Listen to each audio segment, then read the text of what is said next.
That'll be all right, Mr. Chalice. 4:15 on Friday, and we'll fit you in again sometime the following Wednesday. Goodbye, madam. Go on, tell me the worst. He's done in another front wing. Oh, not another. Right, that does it. It does me for good. I am not going out with him again. You could get a smoother ride stock car racing. Mr. Grummitt, I have the most splendid news for you. Did you know I can now do a three-point turn and actually finish up facing the way I want to go? There's progress for you. Yes, but I couldn't have done it without your expert instruction. Mr. Somley tells me you've had another slight disaster. Ah, you mean my emergency stop in 4th Avenue? I mean our bent mudguard. Yes, he was so silly, really. I can't understand why Mr. Soames let me do it. Are you trying to say it was his fault? Well, he was a rather long time in shouting, "Look out, you fool." I don't want to appear critical of his methods because he's been very patient, but in a way I think he's rather spoiled me. Spoiled you? Well, he does know I have difficulty finding the brake pedal when I want to stop. Now, after he's seen me switch on the windscreen wipers and dip the headlights a couple of times, he usually knocks me away from the steering wheel and grabs the handbrake. But the trouble is, you see, I've come to rely on him. And in the case like 4th Avenue, when for some reason or other he had his eyes shut, I missed his guiding hand. Unfortunately, I didn't miss the lamppost. And unfortunately, you bent our mudguard. Oh, I can't tell you how peeved I was about that, just when I was doing so well. You do know that I can now start off on a steep hill without stalling the engine. No, the news hadn't reached me. Oh, yes. Mind you, I can only go backwards. But at least it stopped coming as a surprise. Mr. Ware. Yes? I'm afraid our relationship has reached a bit of a crisis. Oh, well, do tell me about it. There may be something I can do to help. There is. For one thing, you could go and live on the Isle of Sark. Eh? Mr. Ware, do you know how many lessons you've had with us so far? Well, not exactly. I thought you might be counting. We are, to our considerable cost. You've had 29 lessons, and you've just pranged your 5th motor car. Oh, yes, now I meant to ask you, how do I compare with your average pupil? You don't. You're in a league all by yourself. Yes, I can well imagine. You must get some hopeless cases. 29 lessons, Mr. Worth, is a lot of lessons for a man who still can't find the brake pedal. Now, how did you manage to hit the lamppost? No trouble at all. What baffles me is how I missed the corporation bus. Now, Mr. Worth, we've got to be realistic about it. Now, you've had over 3 months personal tuition from Mr. Somley. And as he was saying only the other day, some people simply aren't cut out to drive motor cars. Oh, he's been far too modest. He seems pretty competent to me. He is. He's an expert. I'm talking about you. Me? Now, to put it at its kindest, I don't think the Grummitt and Somley School of Motoring is quite ready for you yet. Mr. Grummitt, what are you saying? You can't stop teaching me now. I just applied for my test. And if you remember, I did very well on my last one. It was only my right turn that let me down. No wonder. When you turned right into a keep left sign. It's not just coincidence, you know, that when you turn up for a driving test, there's a sudden vacancy for an examiner. Now, I can't understand that. Because my last examiner was pretty confident of my ability to drive on my own. In fact, for the last half mile, he got out and ran alongside. Mr. Worth, what it boils down to is that we can't allow you to drive our motor cars any further. Mr. Grummitt, I am taken aback. In fact, I will go further than that. I am shattered. So are most of our motor cars. Well, it's only the gears that bedevil me. I just haven't got the knack of sorting them out. I know. We have the gearboxes to prove it. All I'm saying is that we can't teach you to drive on our fleet of motor cars any longer. In other words, we'll still provide the instructor if you'll provide your own vehicle. I see. You're not just saying that because you know I haven't got one. No. Ah, good, because I've been advertising in the local paper. I'm hoping to buy a second-hand one. Oh, really? What year? Oh, this year. In fact, this week, if I can find a real bargain. I mean, what year of car? Because I wouldn't mind getting rid of one or two of ours. Oh, no, I couldn't take one of yours. With all respect, Mr. Grummitt, I don't fancy some of your gearboxes. Have we come to an amicable understanding? I think so. He's going to buy his own car. Oh, well, that's a step in the right direction. If he can only buy his own driving school at the same time, we can stay in business. Whatever's the matter, Mr. Stone? I've never seen you look so dispirited. You could say that my morale was at its lowest ebb. I shall remember that 10 seconds in Thorpe Avenue if I live to be 1,000. Yeah, now, I meant to ask you about that. Why did you close your eyes? Because I didn't have time to jump out. Good morning, Mary. Good morning. Well, I better get this accident claim completed. Would you mind giving Miss Crayfoot her lesson? Not at all. I wasn't. Not you. Mr. Worth, would you mind giving me details of your driving license? Driving? Ah, yes. Here we are. Details. It's number 11/1207. What is the expiry date? Yesterday. Yesterday? Yeah, now, isn't that lucky? What do you mean, lucky? Well, if I hadn't hit that lamppost, I wouldn't have known my license was off. Now, let me get this straight. You're replying to an advert in this week's paper from someone wanting a fur coat. That's right, and I've got one for sale. Are you sure it was in this week's? Oh, yes, I'm positive. I think it was under miscellaneous wants. I should have written the box number down before my husband made the fire with it. Oh, charming. Our paper comes out Wednesday. He puts it in the grate on Friday. You should have said we'd have sent him a copy soaked in paraffin. Oh, here we are. Is this it? Wanted fur coat of good quality, Persian lamb, must be in first-class condition. That's the one. Box number 19. Oh, thanks. I've got my reply here. I've left a space for the box number on the envelope. Yeah, give it to me. I'll deal with it. Box number 19. You will see that it gets to the advertiser. Yeah. I'm anxious to get rid of that fur coat. All right, Clark will sort out the replies if and when he comes back from lunch. Oh, thanks very much. Good afternoon. Good afternoon, madam. Oh, thank you. Not at all. I say, what a charming lady. Yes, married to a firebug. What's your problem? Nothing like that. I'm single. What exactly do you want? Well, I come to pick up the replies to my advertisement. It goes, want a smart mini suitable for old driver with good chassis. Oh, my need has now become rather urgent. It sounds desperate. Well, it is, you see, if I don't get a car, I can't take my lessons. If I can't take my lessons, I can't have a test. If I can't have a test, I can't have a car. If I can't have a car... All right. We needn't go around on that point again. Did you arrange for a box?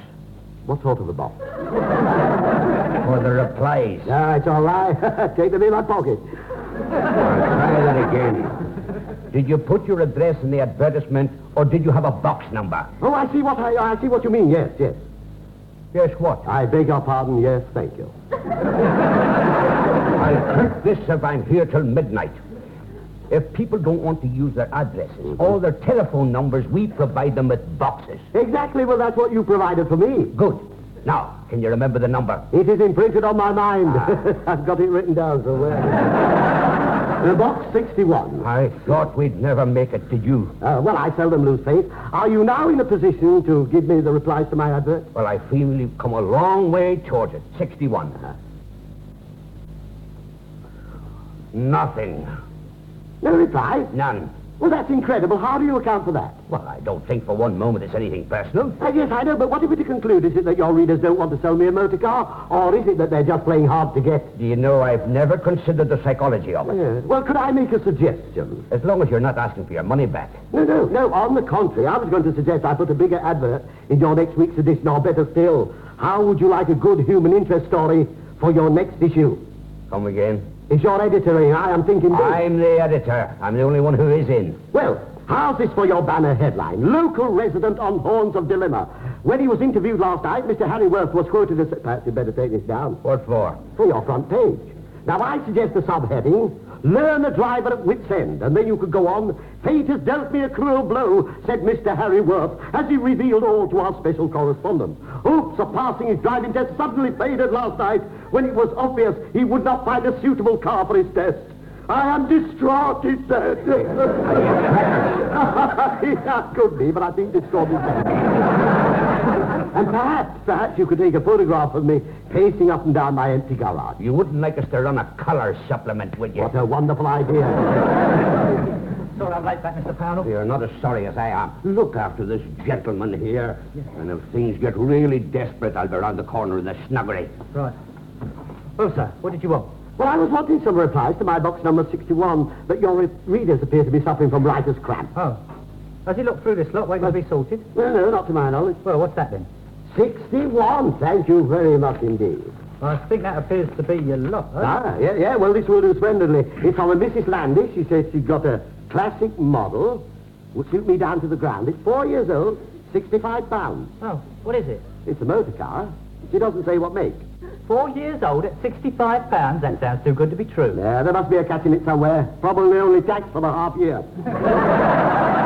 No, but I think I'd better go and have a look at it. Do you happen to know how I get to Wellington Avenue? Yeah, number 12 bus from Thorley Street. Ah, you've been most kind. Thank you very much. Yeah. Oh, by the way, how do I get to Thorley Street? You can't miss it. It runs across the top of Melton Road. I see. And Melton Road? You're in Melton Road. Ah, good. I can find my way from there. Where's the door?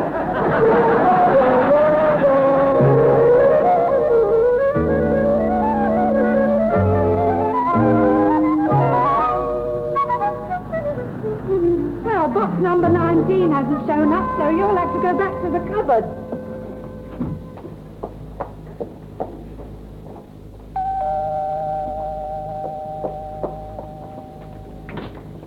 Ah, Mrs. Landis? Oh, hello. Hello. You're the gentleman I met coming out of the newspaper office. Yes, so I am. Isn't that a coincidence? It certainly is. Come in. Ah, thank you very much. Actually, Mrs. Landis, I've called about your reply to my advertisement. Oh, was it your advertisement? Yes. Oh, that really is a coincidence. Come through. There you go. The funny thing is, I just called at the newspaper office to deliver my reply. Well, that really is funny. I just called to collect it. Oh. Do sit down. Ah, that's very kind of you. Thank you. I don't really know why I should be so surprised, though. Perhaps it's because you're a gentleman. That really is very kind of you. Well, I expect you want to get down to business. Was it for your wife? No, as a matter of fact, I'm not married. Oh, I see.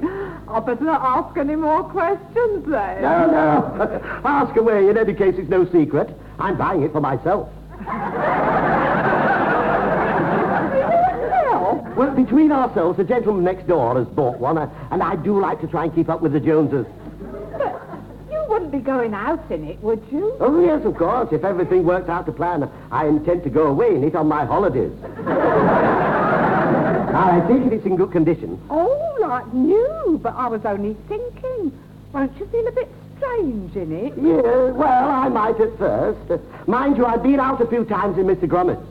Has he got one? Well, as a matter of fact, he's got several. But I have been involved in a few scrapes in his. Really? Yeah, it's the gear, you know. No, I didn't know. But I'm learning fast. Lucky you, I'm not learning fast enough. That's why I've been advised to get one of my own. Anyway, a little more practice, and then I'm ready to be examined. Well, if I were you, I'd get examined right away. I agree, but unfortunately, you have to wait until they send for you. You see, I've been tested 3 times already. And I still seem to get into trouble. Oh. By the way, what make is it? Oh, it's a Paris model. It's a Persian lamb. I see. I'm not very familiar with these continental makes. Well, you better have a look at it, and then you can see if it's what you had in mind. Yes, well, I'm dying to give it a once-over. Is it very far from here? Oh, please sit down, and I'll bring it in here for you. You bring it in here? Well, why not? Mrs. Landis, you are forgetting we're on the 5th floor. Well, what difference does that make? So like a woman. Think, Mrs. Landis. How are you going to get it up 5 flights of stairs? Well, I don't need to. I'll keep it in the bedroom. You're pulling my leg. Look, do you want to see it or don't you? Yes, of course. That's what I'm here for. Well, will you please wait here just a moment?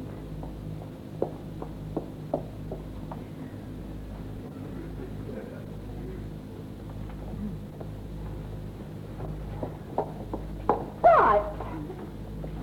Well, I don't know if it's going to be suitable for your purposes, but I can assure you that it cost 159 guineas when it was new, and that's just over 4 years ago. Hey, well, yes, I don't doubt it for one moment. Do you like it? Do I like what?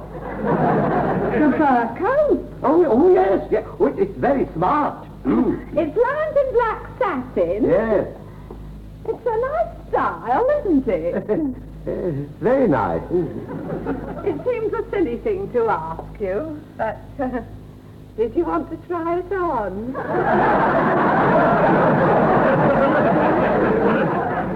Me? Well, I've a feeling the hem will need dropping. No, I'd rather not, if you don't mind. Oh, just as you wish. Well? Well, what? What about it? What about what? Well, are you going to buy it or aren't you? Well, I'll tell you when I've seen it.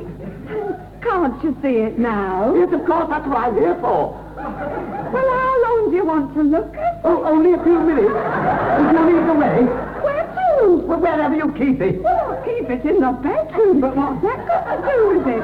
Mrs. Landis, how can you keep a motor car in the bedroom? A motor car? A motor car. Oh, my goodness. I've got it now. You don't want to buy a fur coat. You want to buy a motor car. Madam, I assure you I always did. Look, box 61. That's not box 61. That's box 19. They've given you the wrong letter. Oh, it's all beginning to make sense now. Well, it doesn't make any sense to me. In fact, if that is the case, I shall go straight back to that newspaper office and tell them what I think about them. Well, if you tell them about this little mix-up, I think they put it on the front page.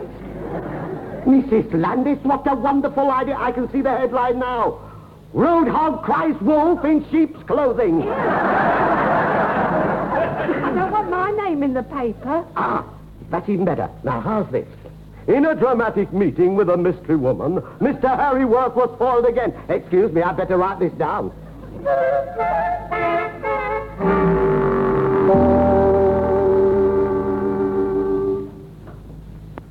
Well, how are we doing? Just waiting to get Mr. Bissett's driving school advert sorted out for next week, sir. Well, anything I can do? Well, I was thinking of taking a quarter page this week. I see my competitors have been making a bit of a splash the last fortnight. Ah, yes, you mean Grummitt and Sumley. Yes, they've gone to a double column. Must be money in this driving school business. Yeah, well, I think I'll reword mine for next week and give them a bit of a shock. You got a piece of blank paper? Yeah, Mr. Bissett. Thanks. Can I go home now, Mr. Pownell? It's after 5. Yes, off you go, and don't be late in the morning. Right, thanks. Oh, I'm glad I've seen you. It was a fur coat. What was? The motor car. What motor car? In this letter. Yeah, well, you see Mr. Pownell. I've clocked up. Mr. Powell, I found a very serious flaw in your system. That's all I needed, the return of William Hickey. What's the matter now? This envelope. I've been all the way to see that lady with a view to making a purchase. Well, did it fit you? I didn't try it on. Well, don't try it on with me either. What do you mean by walking out of here with other people's letters? I told you there were no replies to your advert. If I'd known you were going to get desperate, I'd sat down and written you one. Mr. Powell, I don't think you realize the seriousness of the situation. I'm taking my test in a few weeks. Now, what is the examiner going to say when he climbs into the passenger seat, finds I've got no car? Excuse me, Right. can you manage something like that, Mr. Bissett? Oh, yes, I can manage that all right. Oh, we'll need a new block.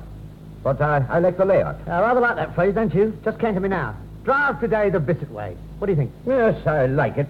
A good ring about it. Yeah, I'm rather proud of it. I say it myself. It's very nice. May I have a look at it? Here you are. Try it out on Mr. Average. Ah, drive today the Mr. Way. It's very impressive. Are you looking for pupils for your driving school? That was the general idea. Well, I'll tell you why I ask. I am taking lessons at the moment with Grummitt and Somley, but I'm not doing very well. Grummitt and Somley, they couldn't teach you to drive a skewer into a round of beef. Yeah. Well, in all fairness, that's the one thing they haven't tried. Do you think you could teach me to drive? Naturally, but you better explain to Wilf Grummitt that you're making this change off your own bat. You see, we have a gentleman's agreement. That might be a bit awkward, but I'll put it to him nicely. I assure you, he won't be offended. Will you give me a ring when you've had a word, and then we'll set you off on the road to success. Thank you, I will. Oh, still here. Yes. Could I give you my advert for your next week's edition? Yeah, far away. Right. Because I think I ought to make a show of confidence, don't you? Yes. Well, here it is. Suitable car required for learner driver. Yeah. Anything else? Yes, underneath, put, watch this space! Thank you, madam. 4 o'clock Tuesday. Not at all, madam. Goodbye. Would you care to wait in the car, Miss Crayfoot?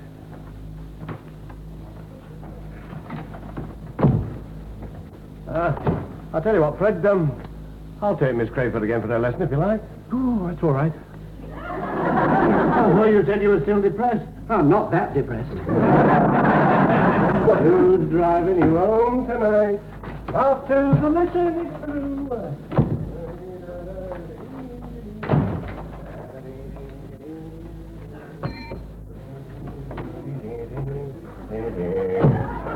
Oh, good morning. Morning. Mr. Grummitt, I'm afraid I have some rather bad news for you. Don't tell me you bought a car already. No. I've done something rather despicable, and when you've heard it, I have a feeling you're going to be very annoyed with me. Well, you better tell me what it is. Oh, yes, I must. It's not going to be very easy, you know. I might add, I spent a sleepless night worrying over it. Just tell me what happened. Mr. Grummitt, we've come to the parting of the ways. Who has? We have.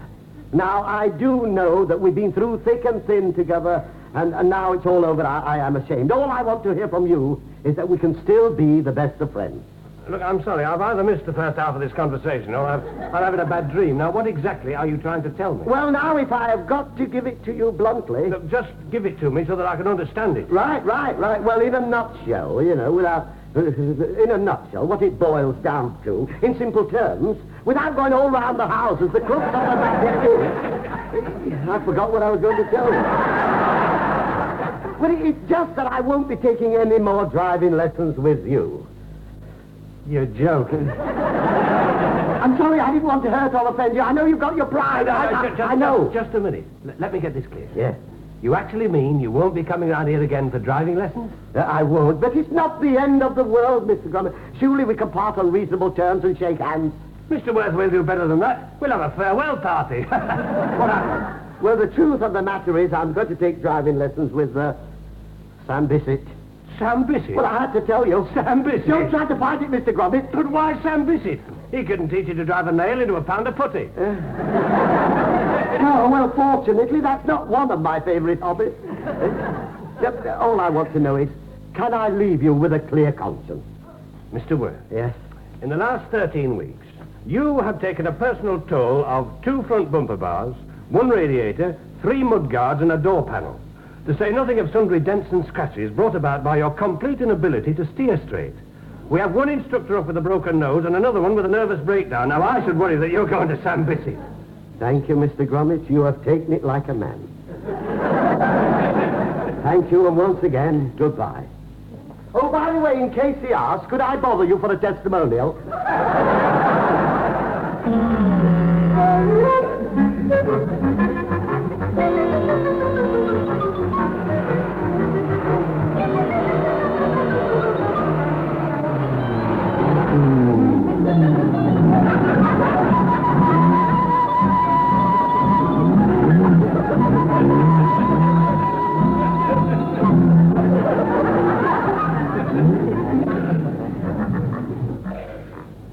Now, why have we stopped, Mr. Bissett? Because I'm terrified out of my wits. That's why we stopped. What do you think this is? The wall of death? Now, well, if you've been wondering why I keep driving on the pavement, it's because I've only just realized there is one. What? You see, in the past, Mr. Somley has always taken me in the country lanes. He said it was better for his health. In fact, every now and then he used to get out and pick flowers. Before we go any further, I'd like to take you right through from the very beginning. Yeah, all right. I don't know what Grummitt and Homely have been teaching you, but it's certainly nothing to do with driving cars. You are so right. Now look, will you just talk yourself through the moving off procedure? Certainly, I switch on the ignition, start the engine, press down the clutch, engage the first gear, accelerate slightly, look through my window, signal my intention to go, release the handbrake, let the clutch out, stall the engine, handbrake, press to the starter. Just a minute. What's this bit about stalling the engine? Yes, now, that is what happens when you let the clutch out too quickly. You know the cause of it, but you don't plan for it, do you? But I've got to, it always happens. You'd find it much easier if you selected the right gear in the first place. I mean, you're trying to move off in fourth. Well, you should have told me, Mr. Bissett. I never manage it. Well, just run through the gears with that lever. Right. That is first. That's third. Is it? I thought that was third. That's second. Well, that must be fourth, then. That's reverse. You know, I'm glad you told me about that one. I've had difficulty finding it. You found it easy enough just now when you fell off backwards from the traffic light. So I must compliment you, Mr. Bissett. You were like lightning with that handbrake. Now, if Mr. Soames had a fault... Now, look, just a minute. You concentrate on your own shortcomings, will you, for a minute? Yes. Now then, we'll take our lives into our hands and have another go on the road. Yeah. Now, do you mind very much if we go in the direction of the Grummitt and Somley driving school? What for? Well, it would be such a boost to my ego if I could drive past shouting, "Look, no hands!"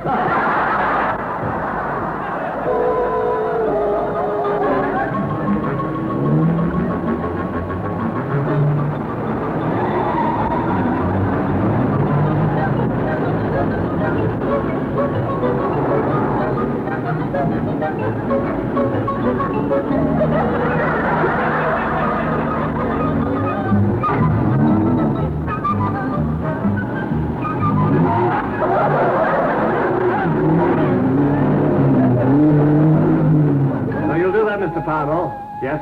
A full half page. And make sure we get our names in big letters. All right, goodbye. Well, it's Mr. Worth himself. Have you come to shake hands again? Mr. Grummitt, you see before you a wiser and sadder man. I have come to ask if you will take me back. You'll need to be a lot wiser than you were. Oh, I am. I can't understand that, Mr. Bissett. Do you know, he calmly sat there and let me collide with another car. Serves him right. We'll give him drive today the Bissett way. And have you bent his mudguard for him first time out? It's only a small bump. I don't know what he was making all the fuss about. The other car seemed to get most of the damage. Pity. Yes, it is a pity. Would you mind coming outside just a minute? What for? One of your cars.